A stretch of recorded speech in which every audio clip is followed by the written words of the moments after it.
hoje a nossa convidada é uma pessoa muito especial. Ela é multimídia, é atriz, é diretora, autora, empresária e jornalista. E agora está lançando o livro Me Leva nos Braços, Me Leva nos Olhos. Converso aqui com a Ana Maria Dias. Tudo bom, Ana Maria? Tudo bem, Maura. Um prazer enorme estar aqui com você, viu? Pra mim muito também. legal. É um muito orgulho, bacana. porque eu sempre olhei o trabalho da Ana Maria e eu sempre admirei, né? E agora posso estar aqui com ela para bater um papo e mostrar tudo que rolou nesse tempo todo de carreira, toda essa história maravilhosa que ela tem. Ana Maria, aqui está o livro, né? Olha que lindo. Me leva nos braços, me leva nos olhos. Você abre aqui, ó. É a foto do menino. Bonito, né? Essa visão é tua? Do Luiz Gasparetto. É. Luiz Gasparetto, que cuida de toda essa parte artística dos livros da editora Vida e Consciência. Então, e a ideia desse livro? Quero saber tudo. Como é que ela surgiu?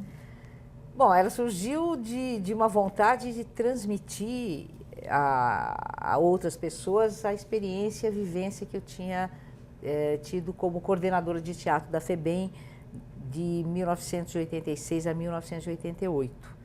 E assim que eu me desliguei desse trabalho, eu pensei em escrever o livro.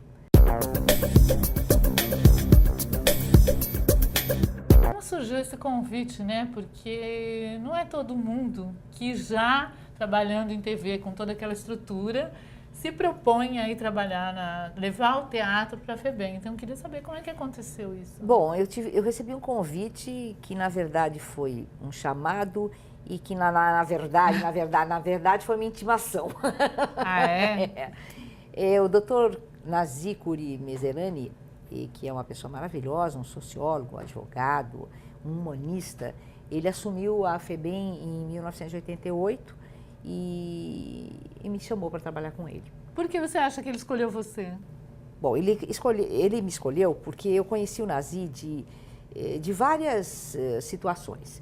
Ele era amigo de um pessoal amigo meu, publicitário, eu encontrava com eles em jantar, em comemorações, e ele sempre dizia assim, eu queria que você fizesse um trabalho comigo, eu queria que você fizesse... E ele, na época que ele começou a me consultar, ele estava no presídio feminino, fazendo trabalho no presídio masculino. E aí ele me falou, não, você tem que fazer alguma coisa comigo. Eu falei, mas o quê? E você vai fazer uma palestra, mas sobre o quê? Você vai querer que eu vou falar sobre o quê? Não, você faz Kung Fu, não faz? Então você vai falar sobre defesa. Você faz Kung Fu? Eu fazia. Olha, mas... Eu me formei em Kung Fu, agora já não faço. Que beleza! É, muito legal. E ele falou, você vai falar sobre defesa pessoal da mulher, tá bom?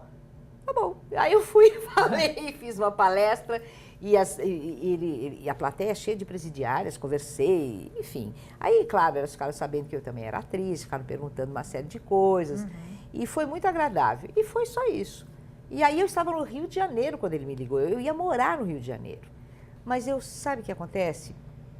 Eu senti, quando eu cheguei lá e fiquei conhecendo aquele espaço, ele me levou para conhecer, eu vi tudo aquilo. Eu senti que aquilo era mais do que um trabalho, viu, Maura? Era uma missão mesmo espiritual. A pessoa tem que se ouvir, tem que ouvir a sua voz interior, dizer, eu estava indo para o Rio de Janeiro, né, para viver uma vida de televisão. De eu estava glamour, acostumada né? de glamour. Eu fui trabalhar num lugar que... Mas aí você ficou em intensivo lá? Aí eu assinei um contrato com ele. Só que é o seguinte, quando eu fui conhecer o que eles chamavam de quadrilátero, que era a unidade do Tatuapé. Que, pelo que consta, era pior, né? Assim, era mais agressivo. Como foi essa tua relação com essas pessoas mais rebeldes? Não, aliás, nenhum deles foi rebelde comigo, muito pelo contrário.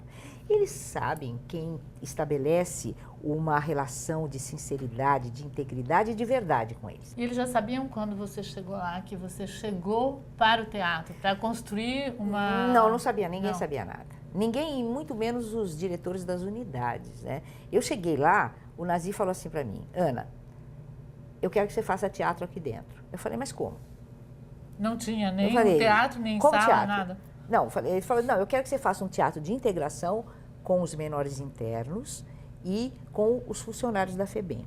Aí, bom, aí fomos conhecer, aí eu fui no caminho e falei, sei, teatro. Aí cheguei lá, ele falou, e aí? Ele não me levou dentro das unidades. Ele falou não conheceu ninguém. Não entrou, a gente só mostrou, explicou como é que funcionava, o que ele queria fazer. Aí ele falou, então, eu falei, bom, Nazir, eu já sabia que eu ia fazer o trabalho, mas eu condicionei. Falei, bom, Nazir, eu aceito fazer o trabalho se você eleger como sua prioridade máxima reconstruir o teatro. Ele falou, fechado, Ana. Além de dirigir as novelas que você dirigiu no SBT, e teatro e tudo mais, você também dirigia atores, né? Sim. Porque é uma outra coisa, né? Que a pessoa acha que dirigir novela é dirigir atores. Normalmente o ator já chega prontinho com a cena, né? Na verdade, quando você... Em telenovela, telenovela é fast food. Vai muito rápido. Tem que ir. Você pode caprichar, demorar, e estudar, e fazer uma direção mais aprimorada, cinematográfica, enquanto a novela não estreia.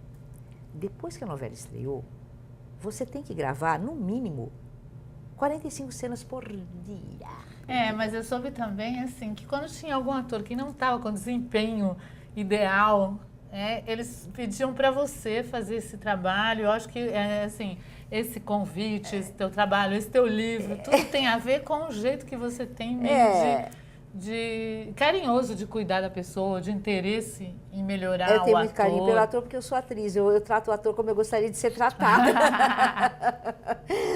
Então, o que acontece? Comigo e com o Jacques e o Henrique nos assessorando também, nós dirigíamos praticamente tudo, entendeu? Então, o que aconteceu? Nós estávamos assim, no maior pique, eu era assistente de direção, e aí entrou o Erval Rossano, que trouxe a equipe dele também. Esse foi um outro momento, já há um tempo Primeiro atrás, momento. Né? Aí o que aconteceu? Saímos. Quando eu saí de lá, eu fiquei realmente muito chateada, porque eu acabei me desligando não só do SBT, como do Trair e Coçar é Só Começar, que eu fiquei 14 anos. O que você acha desse sucesso, por exemplo, de uma peça como Trair e Coçar é Só Começar? Qual é o componente que faz com que ela fique... Porque é o sonho de todo mundo, né? Escrever uma peça. É difícil dizer, sempre perguntam isso, porque se eu soubesse, eu faria uma outra peça igual. A gente não sabe. Mas é uma peça que agrada a todo mundo. É uma peça, se você assistiu, é uma peça que faz rir, que as pessoas se divertem. Tem uma personagem que é muito brasileira, que eu acho, que é a Olímpia. Então ela retrata bem esse espírito brasileiro, né? Faz isso, faz aquilo, ela tem jogo de cintura, essas coisas que às vezes até a gente não gosta muito, né? Mas e ela é simpática, tanto que até a criançada gostava. Nós fizemos espetáculos com crianças assim debruçadas no palco, e eles se divertiam com a Olímpia. É uma delícia, eu adorava, foi ótimo, foi muito feliz. Agora, falando lá desse começo, né, como você começou lá com os meninos e meninas, né? Ou eram só meninos? Meninos e depois meninas. Tá, primeiro foram os meninos. E depois as meninas, que eu comecei também fiz na unidade imigrantes, que era outra unidade, e depois eu trouxe, o doutor Nazir conseguiu que elas viessem ao teatro. Só um detalhe dessa história de escrever que é muito importante, porque assim, às vezes você fala uma frase, ou você ouve uma frase, e essa frase tem um significado tão profundo dentro de você que você não percebe, mas ela tem um significado. Claro que eu tinha esse livro nos meus propósitos, no meu planejamento e tal, mas uma vez, quer dizer, eu estava intermediando um contrato entre a dona Zíbia Gasparetto e o SBT. Mas nesse meio termo, eu almocei, a dona Zíbia e a Silvana Gasparetto, que é a filha dela, que é a parte comercial, me convidaram para almoçar lá, e eu almocei. E no almoço, conversa vai, conversa vem, surgiu essas coisas que a gente não sabe de onde vem, viu, Maura? Mas vem de algum lugar. Que não acontece por acaso. Eu acredito surgiu também. Surgiu o trabalho, a história do trabalho da FEBEM, e a Silvana falou, mãe, olha que lindo, Ana, escreve que a gente publica. E aquilo ficou dentro de mim. Eu falei, Silvana, eu quero escrever sim, mas você sabe a minha vida. Bom, eu demorei 5 anos depois disso. Eu escrevi, depois levei. Aí eles editaram.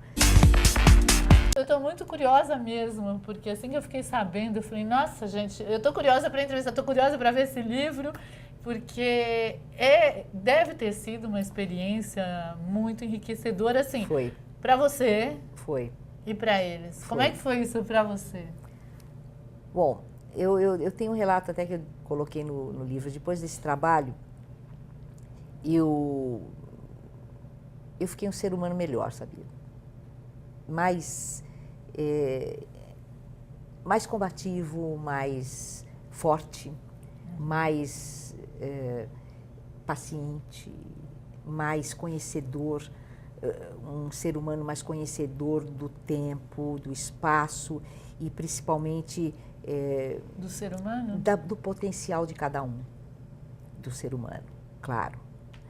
E como artista, eu cresci muito, porque eu fiquei, com esse trabalho, vamos dizer, esse trabalho me deu uma magnanimidade, vamos dizer assim, de entender como a arte é importante na vida do indivíduo. Você pôde acompanhar agora, por exemplo, você tem noção de aonde estão, pelo menos alguns deles? Eu acredito que todos estejam lá no outro plano já, há muito tempo, porque a vida deles é muito curta. Né? Muito curta. Eles não têm possibilidade de nada. Eu nunca fiz esse trabalho de teatro para formar ator, hein? Nunca dei essa ilusão para eles, porque eles não tinham nem possibilidade. Mas o que isso mexeu com eles? Por exemplo, poder Autoestima, fazer um trabalho assim como o autoestima. ator da televisão, né? A autoestima deles foi elevada. Eles mostraram que eles eram capazes para as suas famílias, porque nós convidávamos as famílias para assistir, para os outros funcionários da FEBEM, porque nós abríamos os espetáculos para os funcionários assistirem, para os outros menores que estavam lá de plateia. Então, eles se sentiam melhores. E o que eles atuavam era em cima da vida deles, realmente, não era? Foi. Pelo que você escreveu, era um pouco do relato deles? As peças que na verdade eu adaptei das histórias deles, que eles contavam, escreviam muito mal, a maioria analfabeto, semi-analfabeto, sem estudo nenhum, sem cultura nem, sem nada, entendeu? Eles não tinham muita possibilidade. Ao sair de lá, eles iam fazer o quê? Trabalhar no quê? Eles não tinham estudo, não tinham nada. E a família destroçada. Então era muito difícil. A família deles eram as quadrilhas. Eles se sentiam bem, se sentiam mais, vamos dizer, mais líderes, né, nas suas quadrilhas, fazendo assaltos, sentir mais gente. Mas com o teatro eles puderam mostrar um outro lado deles, né? Eu nunca... Eles se emocionavam em fazer com a história? Muito, muito, muito, muito. Você não imagina quanto. Eu chorei muito nesse trabalho, muito. Eu até não sou de chorar tanto, mas o que eu chorei de emoção foi uma loucura. Eles se entregavam mesmo. Claro, eu tive problemas, tive fuga, viajei com a peça de teatro, depois quando a doutora Vaíta Menezes da Lapri assumiu no lugar do doutor Nazi, ela continuou o trabalho, era uma pessoa bastante interessante, combativa também, e ela fez uma coisa boa, nós saímos da FEBEM para levar o teatro para cidades do interior. E numa delas eu tive 2 fugas.